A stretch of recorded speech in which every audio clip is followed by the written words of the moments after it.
The heavy soundproof doors of the House Oversight Committee's secure hearing room shut behind her with a low, echoing thud, a sound that seemed to seal not just the room, but the fate of everyone inside. Jasmine Crockett stepped into the chamber with the deliberate, unhurried pace of someone who knew every eye, every camera, and every heartbeat was already fixed on her. Her navy blazer was pressed to military precision. The shoulders squared the lines sharp enough to slice through the chill that clung to the air. Every detail from the subtle gold buttons catching the light to the perfectly centered crease in her slacks spoke of disciplined preparation and a refusal to be underestimated. In her right hand, she carried a thick federal envelope sealed with deep crimson wax, the kind that almost never leaves secure evidence vaults. The seal glistened under the cold LED lights like a drop of blood, a silent promise that whatever it contained could bring down the walls of power. This was no ordinary document. This was a loaded weapon paper and ink as sharp as any blade ready to cut through decades of denial. The room itself was sterile, clinical. LED panels above bathed everything in unflinching white light, erasing shadows and leaving nowhere to hide. The American flag stood silently in the corner, its colors bold against the immaculate white walls, as if it too was here to bear witness. Across the polished mahogany table sat Donald Trump. His $3,000 Navy suit was tailored to project strength, the bright red silk tie a banner of defiance.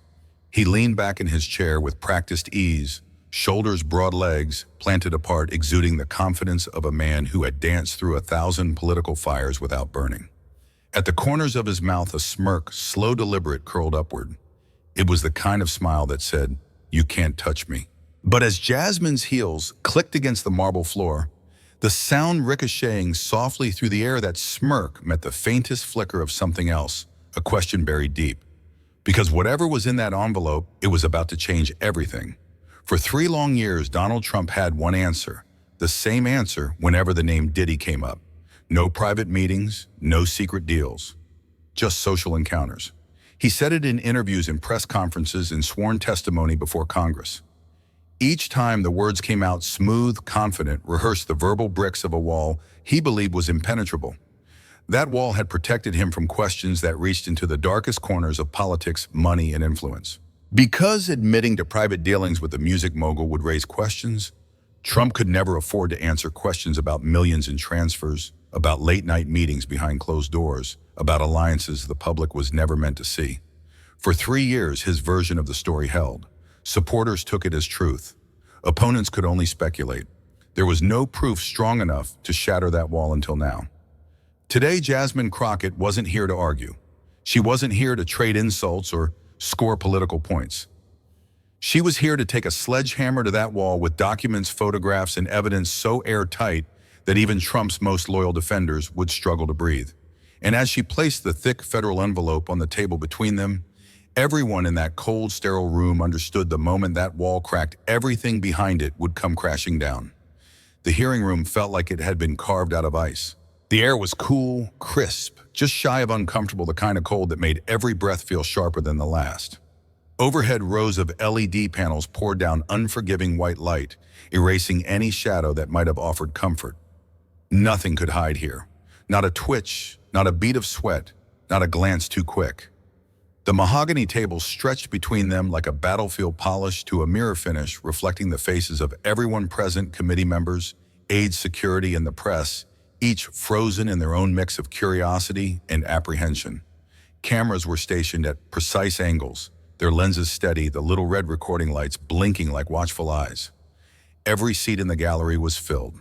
Staffers leaned forward, notepad in hand, their pens hovering but unmoving, as if afraid to break the silence. The low hum of the air conditioning was the only sound, steady and mechanical, like the ticking of a clock counting down to something inevitable.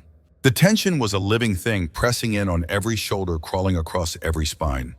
It was the kind of pressure people feel just before the ground shifts beneath them, before a building trembles, before the world changes. And at the center of it all sat Jasmine Crockett and Donald Trump, locked in a quiet standoff, with an envelope on the table between them that seemed to throb with the weight of whatever truth it held. The room wasn't just waiting for words. It was waiting for history.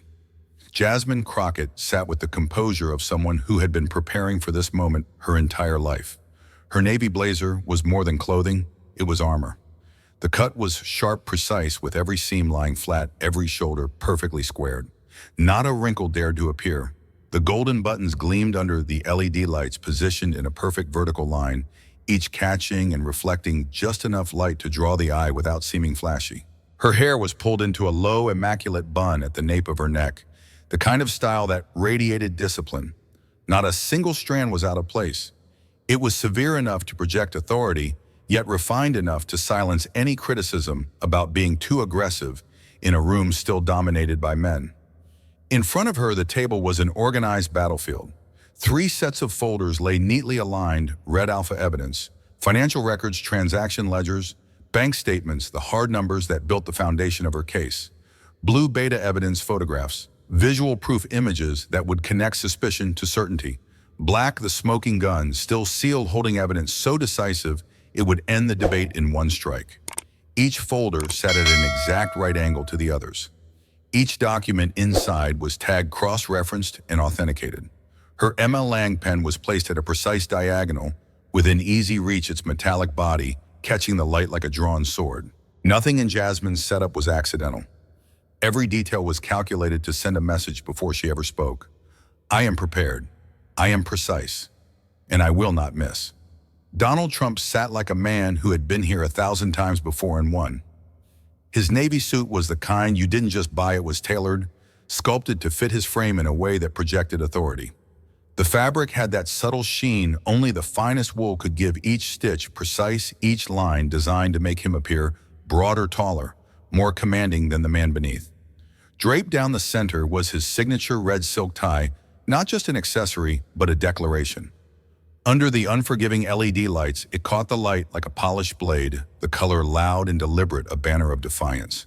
He didn't lean forward, he leaned back, his shoulders spread wide, elbows resting on the arms of the chair, chest open. It was the posture of a man who believed the space belonged to him. His legs were set apart just enough to claim territory without speaking a word. Even the way his hands rested, fingers loose, relaxed, said a face worse than you, and I'm still here. His eyes moved constantly, sweeping the room in slow, deliberate arcs. They passed over the committee members, the staffers, the cameras, lingering just long enough to register everyone's presence without betraying focus on any one person. It was a predator's gaze, cataloging threats, noting weaknesses, measuring opportunities. And when his eyes finally landed on Jasmine Crockett, there was a flicker of that familiar smirk, the one he'd worn in boardrooms, at rallies, and during debates, a silent dare. Let's see what you've got. Trump leaned back just a little farther, as if to make it clear that he wasn't here on anyone's terms but his own. When he finally spoke, his voice carried that familiar mix of casual dismissal and calculated showmanship, the same tone he'd used to brush off prosecutors, journalists, and political rivals for decades. Congresswoman, he began, letting the word hang for a beat too long. I imagine we're here for another round of political theater. The cameras roll, the headlines get written, and nothing gets done. I've got real work to do for the American people, so let's try to make this quick. It wasn't just what he said, but how he said it. Every syllable dripped with condescension, as if the entire proceeding were beneath him, an inconvenience to be endured, not a moment of accountability. He paired it with a half smile, the kind that said he believed he'd already turned the crowd in his favor. The remark served 3 purposes at once: cast himself as the victim of partisan games, undercut the legitimacy of the hearing, assert that his time and, by extension, he himself was more important than the process. Around the room, a few smirks from allies, but on the other side of the table, Jasmine didn't flinch. She didn't even blink. Jasmine didn't take the bait. She didn't lean forward, didn't shuffle her papers, didn't even adjust her glasses. Instead, she let the silence unfurl between them like a slow tightening rope. 3 seconds, 4, 5. In a hearing room, 5 seconds of silence feels like an hour. The cameras kept rolling, capturing every micro-expression, the slight narrowing of Trump's eyes, the shift of his jaw, the almost imperceptible tap of his index finger against the mahogany table. She lowered her gaze to the thick federal envelope in front of her, studying it as if the seal itself deserved her full attention. The longer she remained silent, the more the power in the room began to tilt. It was no longer Trump commanding the pace, it was Jasmine. By the time she finally lifted her head, the silence had weight. It was no longer empty space. It was a pressure Trump could feel a question without words that demanded an answer before she even spoke. And when her eyes locked on his, they were steady, unblinking, the eyes of someone who knew exactly where this was going. With a deliberate, measured motion, Jasmine reached for the first folder, the red one. She slid it open slowly, like unveiling the first card in a high-stakes game. Inside were rows of financial documents, bank statements, transaction logs, and transfer receipts. Each paper bore official stamps, watermarks, and signatures, proof beyond doubt that these weren't just rumors or hearsay. The numbers were clear and staggering. Between January 2018 and December 2020, a total of $2.3 million had flowed from the Trump Foundation into companies directly linked to Sean Diddy Combs. The funds moved through multiple accounts crossing state lines, leaving a trace impossible to erase. Jasmine carefully placed the documents on the polished mahogany table, aligning each one with precision.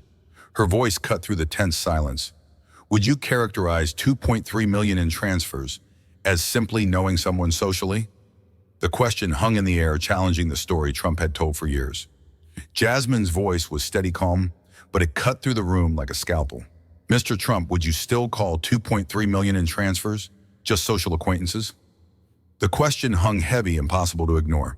It wasn't just a query, it was a challenge, a direct confrontation with the story Trump had repeated countless times. For a moment, Trump's confident facade flickered. His fingers instinctively reached up to adjust his red tie, a small but telling gesture. The room caught it, the briefest sign of discomfort in a man trained to never show weakness. His voice came out measured, but the edge of authority was thinner than before. Those are legitimate business transactions, he said carefully. The Trump Foundation supports many worthy causes. Charity, community development, youth programs, that's what successful people do. But Jasmine wasn't buying it. The question was asked and the answer was already cracking the wall of denial.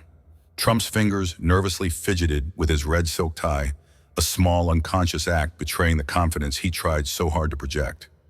His eyes flickered, briefly darting away before locking back on Jasmine's steady gaze. His voice, once booming and commanding, now carried a softer, defensive edge. The Trump Foundation has always supported charitable causes, he said, almost as if trying to convince himself as much as the room. Youth programs, community development, philanthropy, that's what successful people do when they give back to America. But beneath the practiced words, there was a crack, a subtle shift in posture, a slight hesitation before he continued. The authoritative tone that had filled countless rallies and interviews was now just a shadow barely holding together. Even his expansive gestures, retracted hands moving closer to his body as if to protect what little control remained. The room caught it, all the cracks in the armor of a man whose carefully built narrative was starting to crumble. What most viewers might miss are the tiny cracks in Trump's carefully crafted mask, the micro-expressions that reveal the truth beneath the surface. That brief flicker of the eyes away from Jasmine's unwavering stare. It's called averted gaze, a classic sign of discomfort or evasiveness. The quick adjustment of his tie, an unconscious, self-soothing gesture, like a nervous tick trying to regain control when words alone fail. His posture, once open and expansive, shrinks subtly as he pulls his hands closer, signaling a retreat inward, a psychological defense mechanism kicking in. Even the softness creeping into his voice hints at internal conflict, a man grappling with the weight of evidence, threatening to dismantle years of narrative control. In moments like these, body language speaks louder than words. The confidence that dominated rallies and interviews begins to erode, revealing vulnerability. And for someone who built an empire on appearing invincible, that vulnerability is a chink in the armor no opponent could ignore. After letting the gravity of the financial documents sink in, Jasmine's hand moved smoothly to the next folder, the striking blue one. She opened it with the slow, deliberate care of someone about to reveal a long-buried secret. Inside were 12 photographs, each printed on official FBI evidence paper, stamped with federal seals metadata confirming their authenticity, and a chain of custody so airtight it left no room for doubt. The images told a story that no amount of words could fully capture, a story of concealed meetings and covert cooperation between two of the most powerful men in America, Donald Trump and Sean Diddy Combs. The first photograph showed them at a lavish holiday party at Mar-a-Lago. Both were dressed in formal attire, standing close amid a crowd of elegantly dressed guests. The warm glow of chandeliers and the subtle clinking of glasses seemed to fill the air, masking the weight of the moment captured in the frame.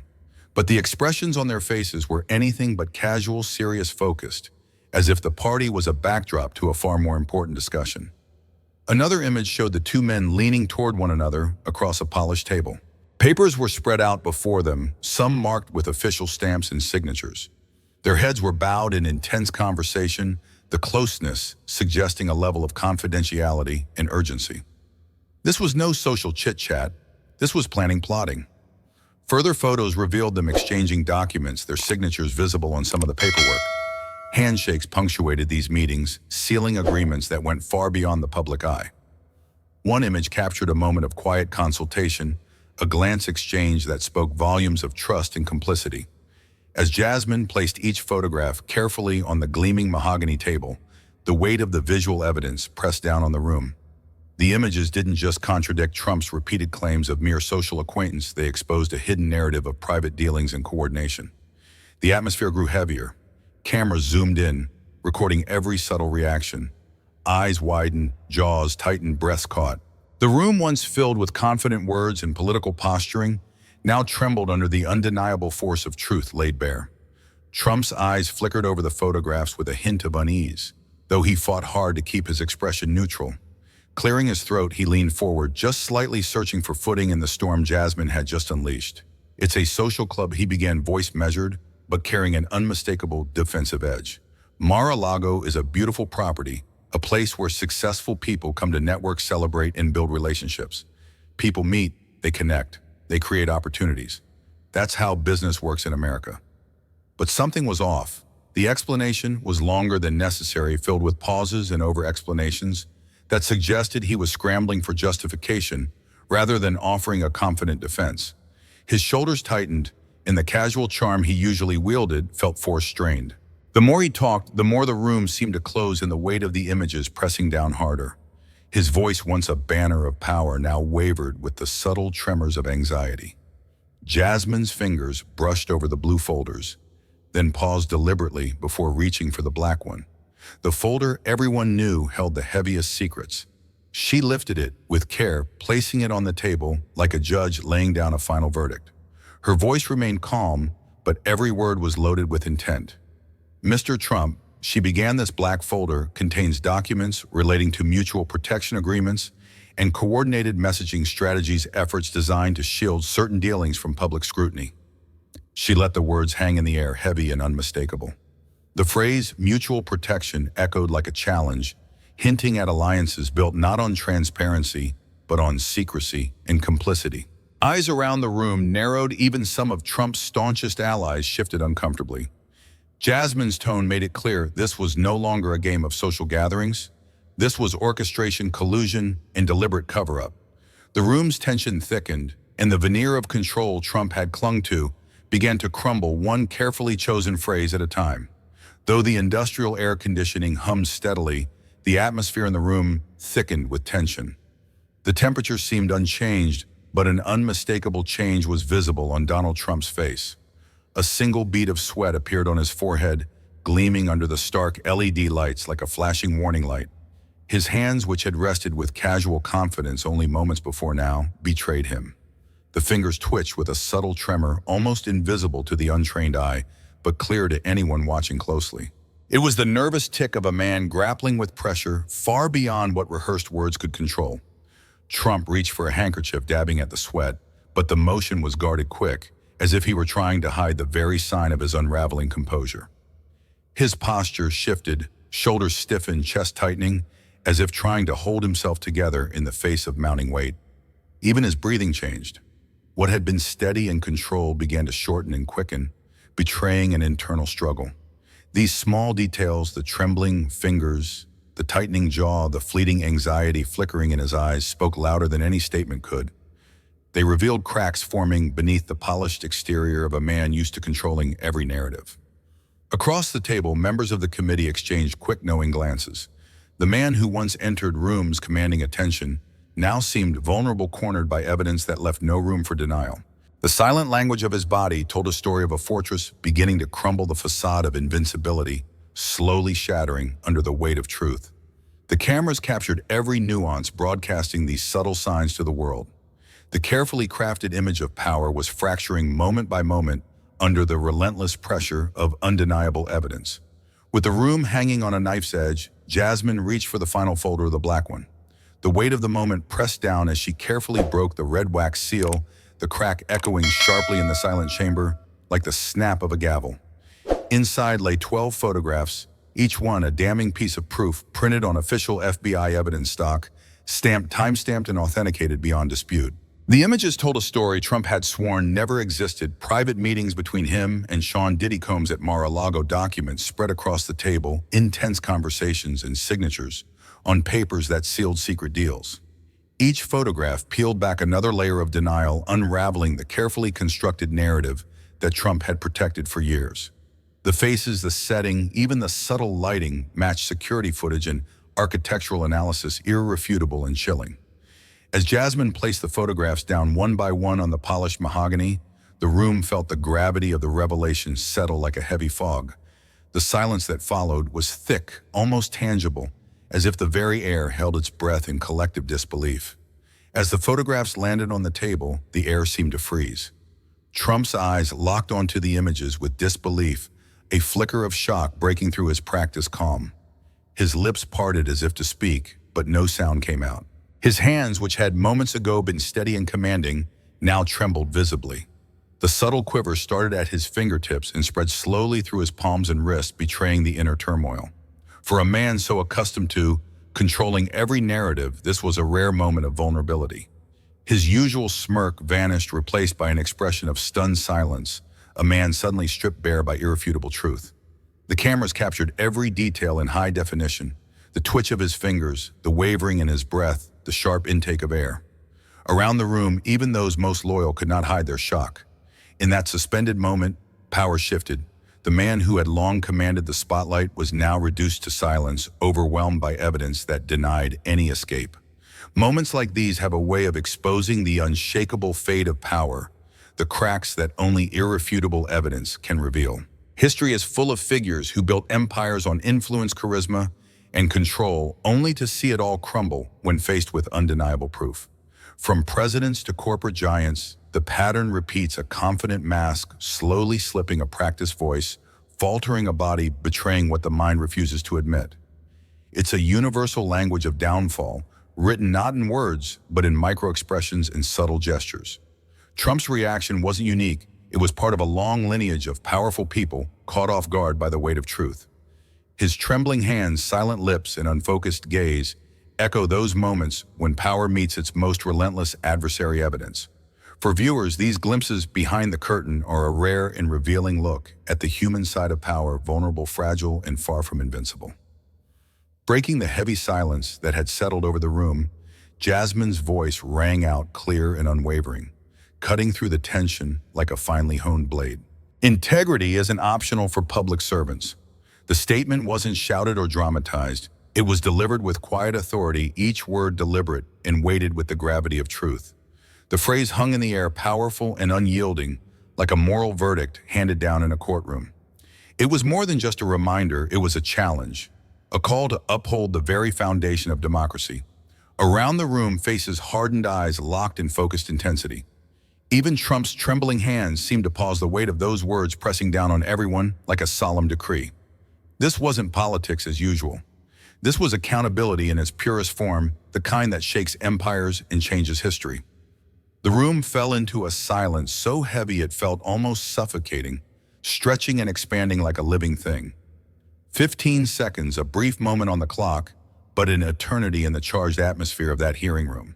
Every eye locked on Jasmine and the table where the damning photographs now lay. The faintest shift in posture, the smallest blink, even a suppressed breath became monumental, as if the very fabric of history was weaving itself in that instant. Faces hardened in realization. Some committee members tightened their jaws, others exchanged subtle glances as the weight of what had been said settled fully on their shoulders. The air, thick with anticipation and shock, seemed to press in on everyone, as though the room itself was holding its breath, waiting for what would come next. The cameras, relentless witnesses of the moment, seemed to slow their mechanical hum. The red recording lights blinked steadily, capturing every nuance with high-definition clarity.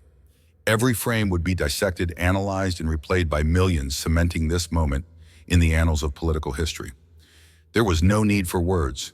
The silence spoke volumes, a collective acknowledgement of the gravity of the truth laid bare. It was the kind of silence that echoes long after the moment has passed, imprinting itself on the memory of everyone present and those who would witness it later through screens and recordings. This was more than a pause. It was a turning point. A moment when the scales tipped and the balance of power shifted ever so slightly but irrevocably. Before the hearing room doors even opened, the world outside was already ablaze.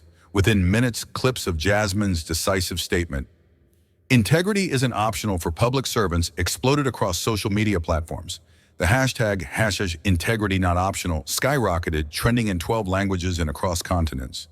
Tweets, shares, and reposts multiplied at an unstoppable pace, turning the phrase into a rallying cry for accountability worldwide.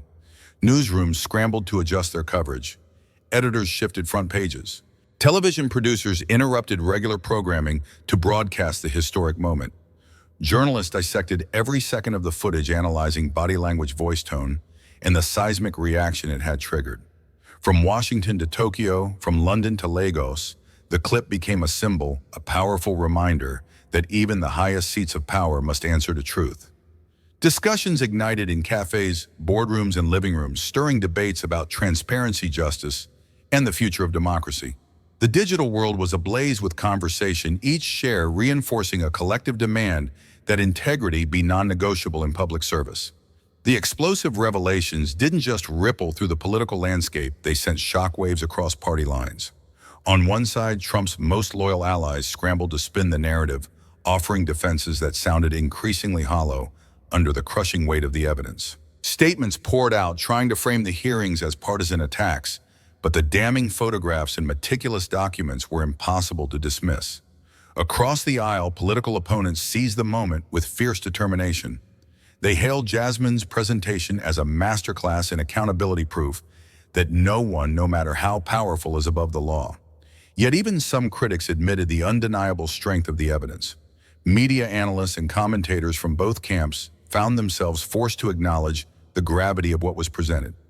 The visual proof, authenticated and irrefutable, closed many loopholes that had long allowed plausible deniability.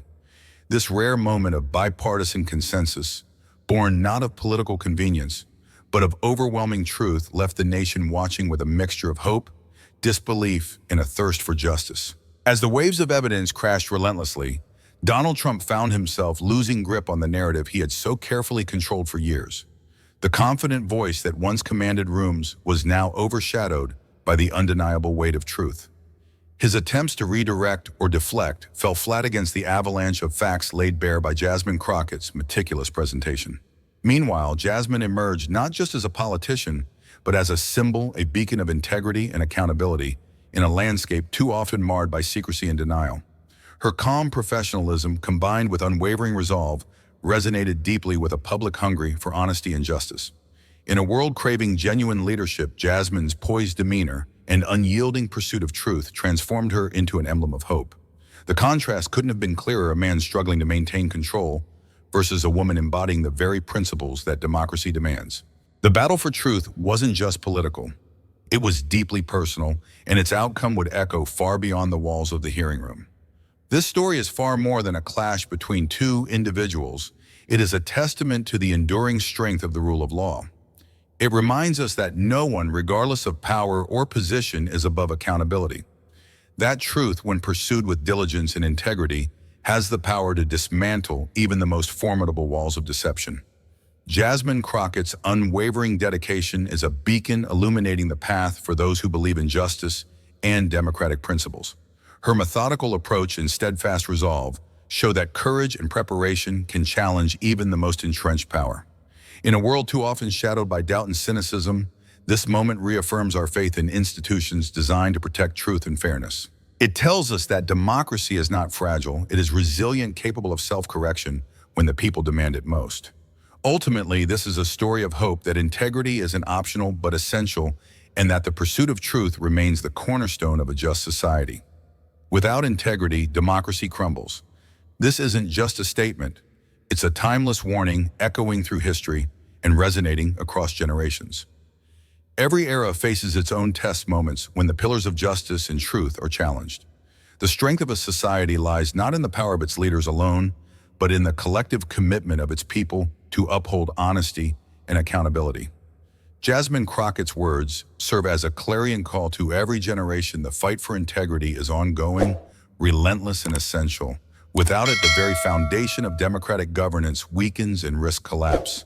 This message transcends politics, borders, and time, a universal truth reminding us that the legacy of democracy depends on the courage to demand truth, even when it is inconvenient or difficult. Now it's on us, the viewers, the citizens, the guardians of democracy, to carry this message forward. Share this story far and wide. Let the world know that integrity isn't negotiable. Demand transparency from those in power. Hold them accountable, not just in moments of crisis, but every single day. Because democracy thrives when its people refuse to accept anything less than the truth. It lives through our collective voice, our shared commitment, and our unwavering pursuit of justice. So speak up, share this story, and never stop demanding the integrity our society deserves.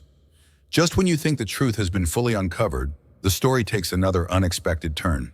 Beneath the surface of what we've revealed today lies a deeper, darker secret, one that's been hidden in plain sight, waiting patiently to shatter the silence and rewrite everything you thought you knew. In our next video, we will pull back the curtain on this explosive new chapter.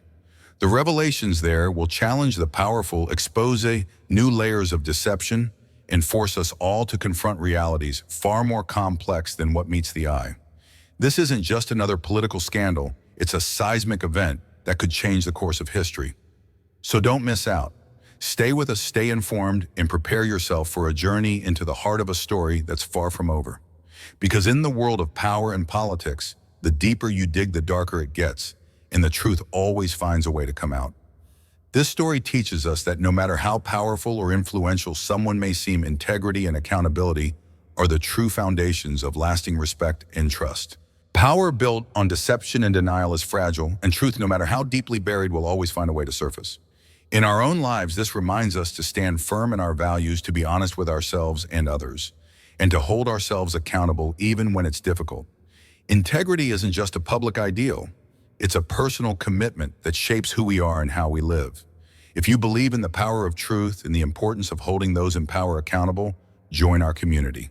Subscribe to our channel for more stories that uncover hidden realities, challenge injustice, and inspire change. Hit the notification bell so you never miss an update, because together our voices can make a difference.